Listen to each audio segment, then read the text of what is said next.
Eh bien le bonjour et bon retour sur la chaîne des jouets et des hommes. Aujourd'hui, pour cette dernière vidéo dans la série des Marvel Legends Doctor Strange in the Multiverse of Madness, nous allons nous intéresser à Despair. C'est un personnage qui a été créé par Chris Claremont et John Byrne. Il est apparu pour la première fois dans le Uncanny X-Men numéro 144 en avril 80. Ce personnage, en fait, est un agent de celui qui se terre dans les ombres. Il a été envoyé sur Terre afin de tuer la sorcière Zeredna. Despair, comme son nom l'indique en anglais, se nourrit du désespoir de ses victimes et de leur peur. Il a été incarné par l'acteur Brooklyn McLean dans la série Cloak and Dagger, dans la seconde saison. Le personnage est légèrement différent puisqu'il s'agit d'un musicien de jazz qui se sera suicidé et qui reviendra sous la forme de ce super vilain. Donc, on continue la série avec une boîte Marvel Legends. La figurine à assembler Rintra, 4 ans et plus, attention de ne pas s'étouffer. La figurine Marvel Despair Hasbro. Une représentation du personnage, la même représentation à l'arrière. Une petite bio en plusieurs langues. La liste des figurines faisant partie de la série. La figurine de Rintra assemblée. Les mentions légales, attention, avale les petites pièces, mention légale, Marvel, Hasbro, code barre.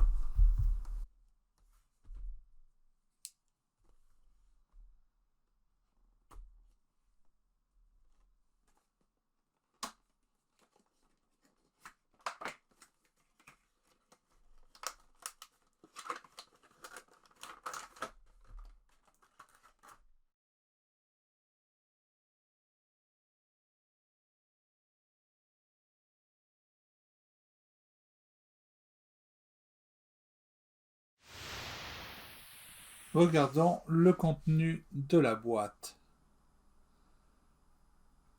Nous avons donc la figurine de Despair,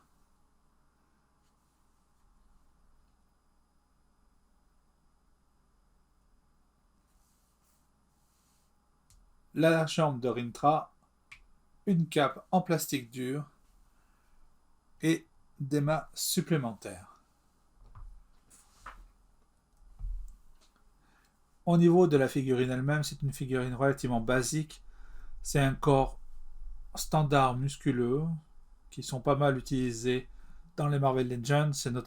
La figurine est moulée dans du plastique noir avec des accents blancs sur les avant-bras. Le sculpte de la tête est intéressant puisqu'on y remarque un effet squelettique avec des yeux rouges renfoncés.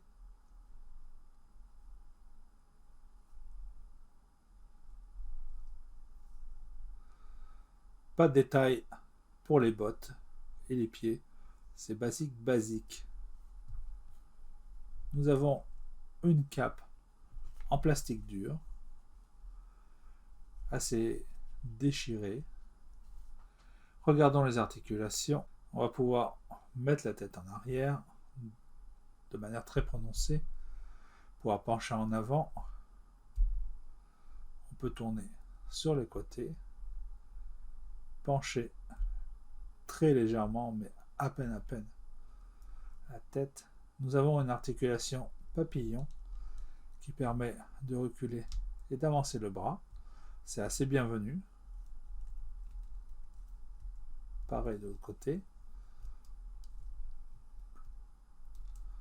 On ne peut pas monter tout à fait à 90. On a la rotation au biceps, ça veut dire qu'on a la double articulation au niveau du coude, la rotation de la main avec la possibilité de pencher ou de remonter. Nous avons l'articulation avant-arrière au niveau du torse ainsi que la rotation. J'aime vraiment pas cette articulation en fait parce que ça fait une grosse découpe et comme je le précise à chaque fois, je préfère largement avoir l'articulation boule même si elle est moins généreuse en mouvement. On peut faire un moyen écart. Donc on ne battra pas notre ami Sleepwalker.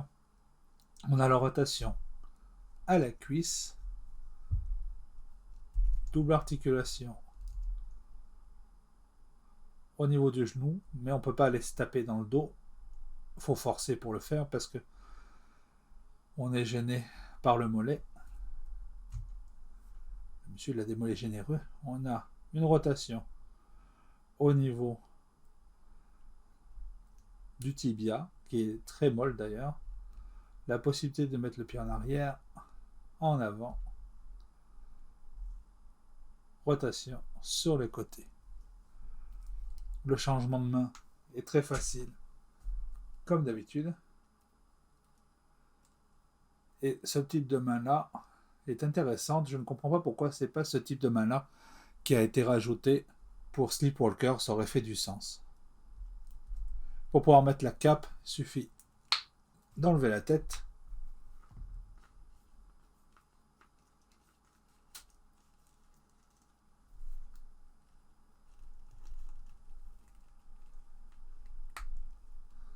Et voilà.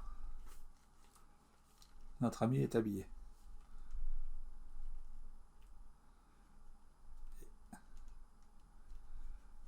On va le mettre en position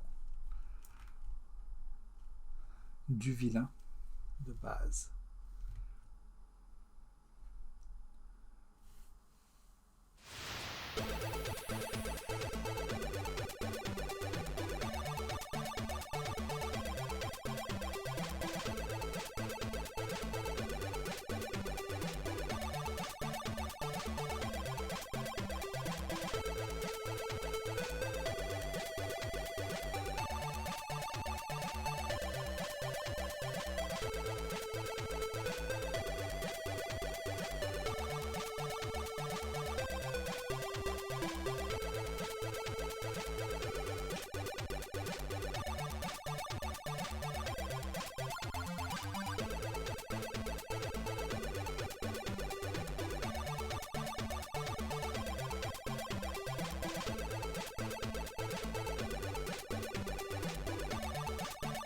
Et le voilà en compagnie des restes des personnages de la série.